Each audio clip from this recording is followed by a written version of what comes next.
Welcome back to incredibly useful exercises for the double bass, where we condition specific aspects of our performance in short, stolen moments. Today, let's explore how to develop lyrical bow control in asymmetrical rhythms. It's a simple counting game with tremendous applications and possibilities for tonal mastery. It's not an exercise so much as a practice tactic for greater tonal insight and bow control. I want to thank Joey Nager for his generous support of this series. Joey has been my go-to luthier for over 5 years. He sculpted my fingerboards buzz-free on both my 1850 English orchestra bass and my solo bass, making them so easy to play, and his tone work on my basses keeps them sounding full, free, and beautiful. Many professional working bassists throughout Texas rely on Joey for fixing and maintaining their treasured instruments. The Joey Nager prize-winning basses are also wonderful instruments. Please visit Joey's website listed below, and if you happen to be in the Houston area, pay him a visit to play his basses and to see how he can improve the playability and tone of your instrument. I found this counting game in a book by the famous French cellist Paul Tortelier called How I Play, How I Teach. This was one of the first books I read that showed me how to creatively explore solutions to complicated musical problems by examining my basic technical systems. In my younger days, I was never very good at examining my technique. I just loved to play, and I kind of thought that examining my technique was a waste of time. So as a result, I cemented some bad habits that cost me a couple of years to rehabilitate. And that's the way life works out most of the time. One of my problems back then, today's problem, the one that gave me the trouble in college, was the problem of asymmetrical bowings, when you have to move different bows at different bow speeds. Nowadays, it's common pedagogy, and it's addressed early in most studios in all string instruments. But no one had ever spelled it out to me before. So in my slow pieces, I couldn't get my phrases to sound smooth. It was frustrating. This was clarified in a masterclass by Ray Still, the principal oboist of the Chicago Symphony. He had a way of talking about breathing and phrasing that he related directly to string playing. And when he played a phrase, it was seamless and perfect. And I wanted my phrases to sound like his, but I couldn't because I didn't know how to control differences in my bow speed. So that's what today's exercise from Paul Tortelier's book is designed to do. Help me get in touch with the right arm adjustments necessary to create consistent tone and volume in asymmetrical bowings. There are 2 versions of this game. One is abstract and the other is practical. In the abstract version, I choose 10 random numbers between 1 and 12. I set the metronome to 60 and then I play one note 10 different ways that last as long as those numbers I chose.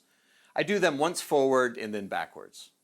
The second version, the practical one, is the same as the abstract one, but instead of using random numbers, I use the beat count for bowings in any song that I'm currently learning or workshopping.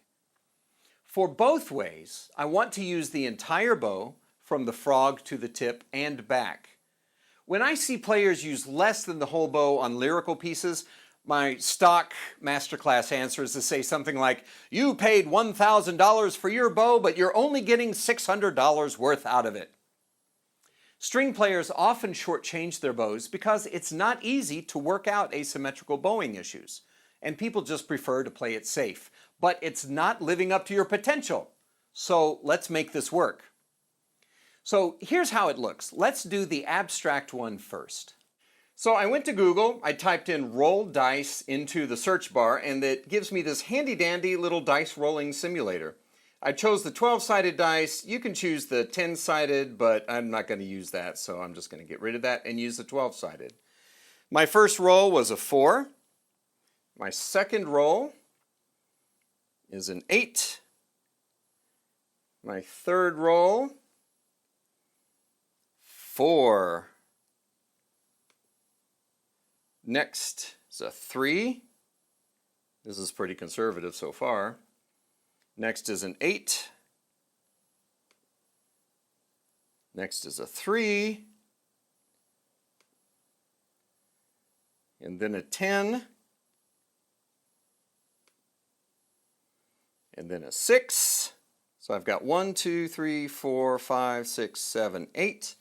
My ninth number is going to be a 5. And my last number is going to be a 9. So those are my numbers: 4, 8, 4, 3, 8, 3, 10, 6, 5, 9. So now I set my metronome to 60. I get set, I choose my note. Let's say I'll play an A in 4th position. And I play 10 notes, the same ones I just drew, holding each note for those beat counts, keeping the dynamic exactly the same for all of the notes, with no sudden jumps or dips in dynamics. Here's 4, 8,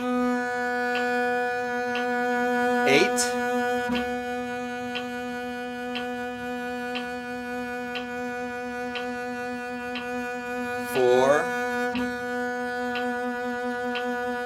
3, 8,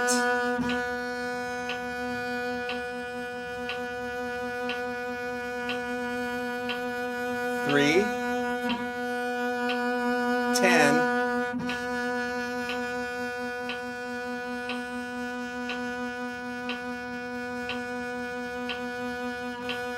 6,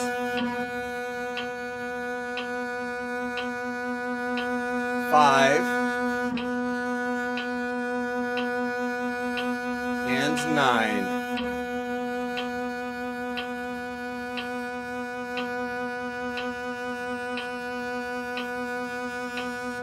So here's the challenge with this. Remember in the long tones video that the string is vibrating with the same frequency across the whole string, but the string is moving faster towards the middle because it has a longer way to travel back and forth than it does close to the bridge.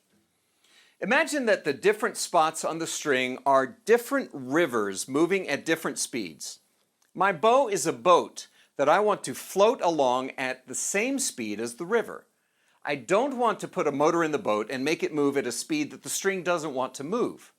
So when I have to hold a bow for 1 beat, I have to move it to the lane where the string moves at the same speed that I want to move my bow. Here's where it goes for 1 beat per second. I'm setting my metronome at 60. I'm on a D.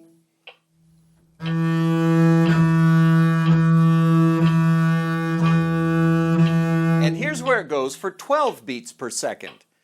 1, 2.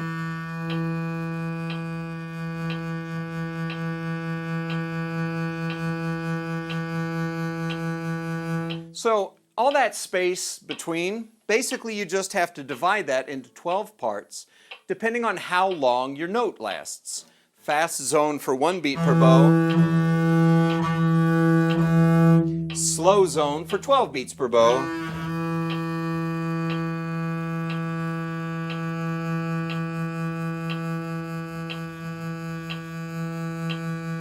And then 6 beats in the middle zone for about 6 beats per bow.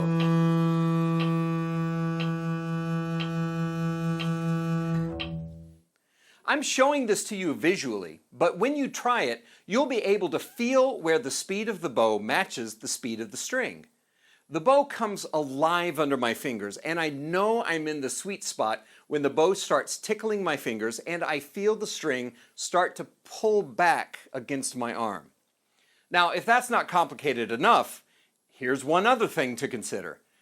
String length. That A I played before creates a short string length. If I play an octave below that, then the zone I created before now becomes twice as big because the string is twice as long. Everything moves up. The high A 1 beat zone is here. But for the low A is all the way up here, and now I have to move the bow here. So that means when you're really trying to find the correct placement for a note, I mean that sweet spot where the whole instrument is just singing in ecstasy, and you know it's the best sound you can possibly make in the whole world, you have to consider 2 ingredients, the string length and the bow speed. It's simple to say, but it takes years of practice and awareness to develop seamless control. This is one of those concepts that drives professionals to keep practicing even after they've achieved the rank of professional, whatever that might be. So that's the abstract game. Now the practical game is the same, but instead of randomly choosing numbers, I use the beat count of a piece I'm working on. Let's say I'm working on the Vocalies by Rachmaninoff. Here's the first phrase with the bowings I use. Looking at the number of eighth notes per bow, I get these numbers: 4, 5, 5, 3, 5, 3, 2, 2.5, 1.5, 2, 3, 1, 2, 2, and 4. There are moving 16th notes in each bow, but by isolating the right arm from the fingers, it gives me a better idea of how to manage my right arm while I'm working on my slurs, slurred shifts, vibrato, and other forms of expression. The eighth notes move at 92, so that's where I'll set my metronome. I'll start down bow and play it all on an A on the G string, using my whole bow for each note and making my placement adjustments for note length so I don't have any sudden jumps or dips in my dynamics. I'll start with 4, 2, ready, go. 4, 5, 5, 3, 5, 3, 2, 2.5, 1.5, 2, 3, 1, 2, 2, 4. Now I'll add the notes, but I'm focusing on my bow placement. This means that I'll be forgiving myself if I miss a note or a shift, because I'm working to master an aspect of bow management. But now that I've done it without the notes, it'll be more familiar and easier to coordinate with the left hand issues when I combine the hands. 1, 2, 3.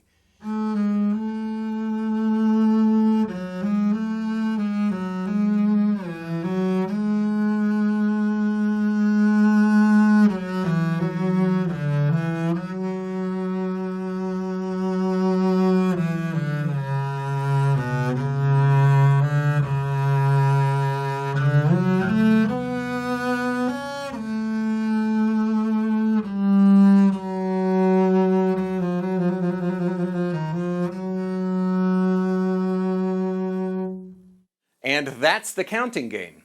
It's simple and an easy way to address a long-term skill in a couple of minutes. I found that it works best on the slow lyrical pieces that don't involve a lot of string crossings. Have fun with it and customize it to your songs and needs. It's definitely incredibly useful. Thank you very much for joining me today. I hope you find the counting game as useful for your performance as it has been for mine. I present this in the way that I've used and benefited from it. It's not the only way to practice or approach bow management. Adapt these ideas to your style of curiosity, conditioning, playing, or teaching. Practice this and all exercises in this series in short, stolen moments, or incorporate them into your regular conditioning routine. Like and subscribe if you'd like to see more content like this, and leave any questions, comments, observations, success stories, or suggestions below. Please check out the incredibly useful exercises series of workout books available in paperback and ebook on the Amazon site in your country. I look forward to you joining me next time. Thank you, and be well, friends.